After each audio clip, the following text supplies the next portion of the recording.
careful not to click the moving, yep. Good. I like that you put a little space in there too.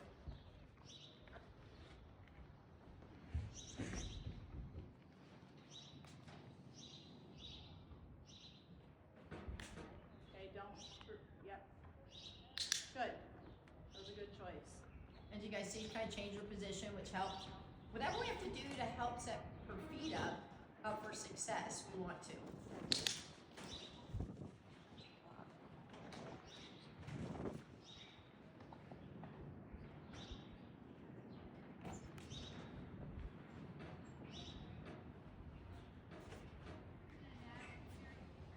And you can see she's kind of overthinking it a little bit. You know, she's trying really hard to find the answer. She just doesn't know quite what it is.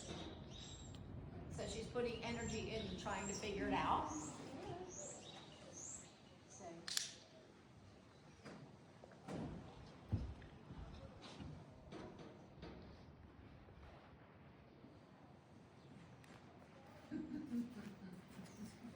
I think she's more motivated by the food. Yeah.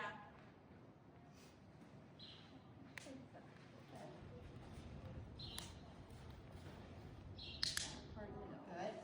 And so I took a step back to try and get her, you know, if they start to feel like they're losing their way, it can be a slippery slope. So trying to get her back to a successful behavior, get her focused again.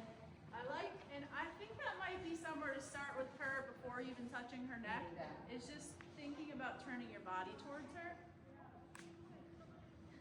A lot of times when you turn their body towards them, that activates more walking. But if you touch them, it doesn't. It somehow distracts them a lot of times, but in this situation, it might be the opposite. So just because you do something and it works somewhere else. See, there you're not, you want to help her find some sort of answer instead of just watching her struggle. And I know you're not trying to do that. I think you're just trying to figure out what to do, but help her to find some success so she knows what the answer is.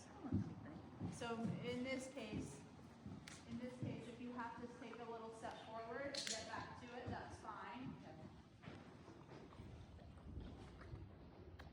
Sometimes too, I think when we get hesitant or doubting, they jump right in on that. You know what I mean? We're like, are you? They go, I don't know, am I? You know, so you try to kind of be like, I'm going to do this. And they're like, okay. Your feet here. Just think about this. Okay. If you turn your body all the way, she may move. Good enough? Yes. Very good. So that was a little problem solving. That was good, you know, to try something else. You know, what does normally work wasn't quite working, so. Good. She still thinks it's something with her feet. She made a little foot adjustment there. Okay. So then the other thing too is if you eliminate some of the space between, because you're letting her chew, instead use that time to help with the sit. So you can feed a little bigger handful and turn towards her while she's just accepting that handful. Things like that. Yeah, that's the taking or satiating the seeking system a little bit, a little less try. See how that little adjustment? And you can start to give her a cue with it. So for us, we say stay. Stay. Good, enough? Very good. So it feels a little bit like you're distracting them enough to get the right answer at first, but it turns more deliberate as she understands. And you can see she's trying hard to figure out what the answer is. But when you feed her like that, you kind of satiate her and slow her down. So then she's a little bit less, like, what is my answer? What is my answer? Now, Liberty, lead a second. Just switch your position a bit. You Yes. can expect that criteria to slip a little once. I think we have a tendency to use verbal, position, hand, you know, we do whatever we can that brings clarity. So if it's big and it's a lot, we just do that. And then we'll refine it and make it smaller later. Remember too, since she doesn't know it well, when you go back to I think it, verbals after aren't moving your always their position, easiest. you want to make I it think a little they're very easier than last visual time. in a lot of ways, but that's different for different horses. And it could be that you want to use the So verbal you guys later, saw how just that little shift of feeding her a bigger handful and giving her not so much space in between the cue and the next, one cue to the next cue helped her really start to understand that I can stand still. And this is a place where using a little bit of that repetition, because we've done it, will help you. Don't worry You know about what I mean? it This is a right place now. where you're like, Don't worry about it. we're getting it, let's stick here for a minute. We'll change context at a different time, but right now, use a little bit of that. Good, but you see how Very you put good. probably at least 3 seconds in there, but between after you started to feed her to the next cue. Just go ahead and eliminate that for now.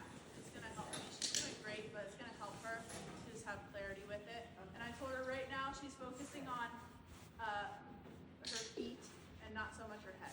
We're not gonna worry about her head quite yet. It'd be great if you can catch those moments where her head is a little more still. Yep, enough. Good. And you can see her eyes get a little softer, a little softer. As she knows the answer, clarity tends to bring relaxation. So as she goes, oh, I just stand here and I'm getting satiated, she just gets softer because she's not busy going, oh no, what do I do? What is it? What is it?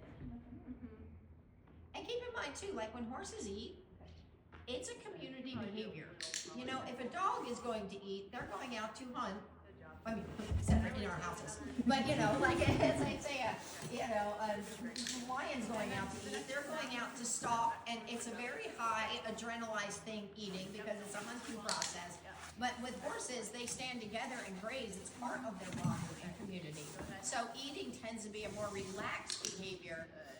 And you'll see when a horse is worried, they go, space in there, as much food as she and then they get back to eating. But they stop the chewing, they stop everything to be on alert. So when they choose to chew, they're choosing a little bit more relaxation.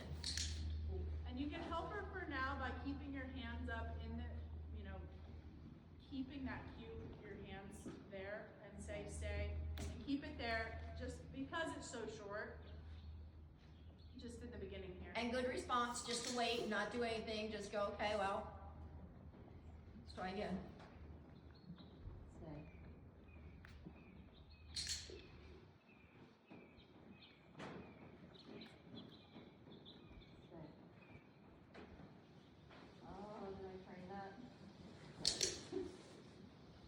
Well, that's a good question, because they can chain things in very, very quickly.